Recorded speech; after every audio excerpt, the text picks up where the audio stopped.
দীর্ঘদিন বসবাস করে জুলাই গণঅভ্যুত্থান পরবর্তী বাংলাদেশে এসে যিনি স্বরাষ্ট্রমন্ত্রী হয়েছেন, তিনি সংসদে এবং সংসদের বাইরে বারবার অনুরোধ করছেন, ঘোষণা দিচ্ছেন বাংলাদেশে নাকি মব সংস্কৃতি চলবে না।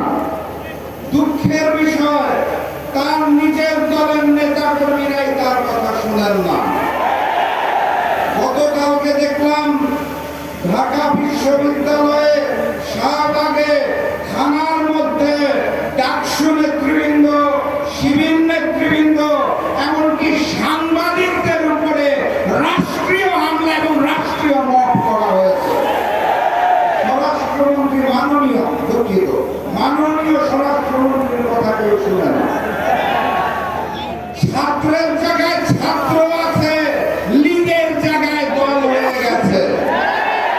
যুবর জায়গায় যুব ঠিকই আছে, লীগের জায়গায় দল হয়ে গেছে। এই গুপ্ত গুপ্ত গুপ্ত শব্দ বলে বাংলাদেশের জাতিকে বিতাড়িত করলো কে? আমি জানতে চাই, কে সেই ব্যক্তি যিনি গুপ্ত গুপ্ত বলে আমাদের মধ্যে বিরাজ ছড়িয়ে দিল? পূর্ববর্তী জালেম ওই রাজাকার ন্যারেটিভ সৃষ্টি করে এখন কিন্তু ভারতে পালিয়ে গেছে। এই গুপ্ত ন্যারেটিভ সৃষ্টি করে রক্ষা পাওয়া যাবে না। কথাবার্তা পরিষ্কার, গণভোটের জনরায়ের আলোকে জুলাই সনদ বাস্তবায়ন করতে হবে।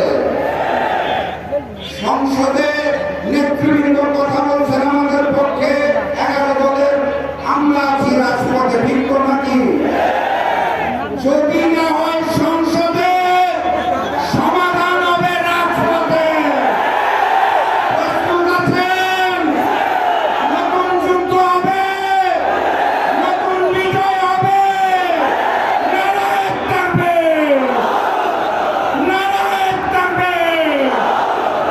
দেখা হবে রাজপথে, স্লোগানে, মিছিলে, সংগ্রামে নতুন বিজয়। বিজয়ের পথে যাত্রা শুরু, জীবন অথবা মৃত্যু। আসসালামু আলাইকুম।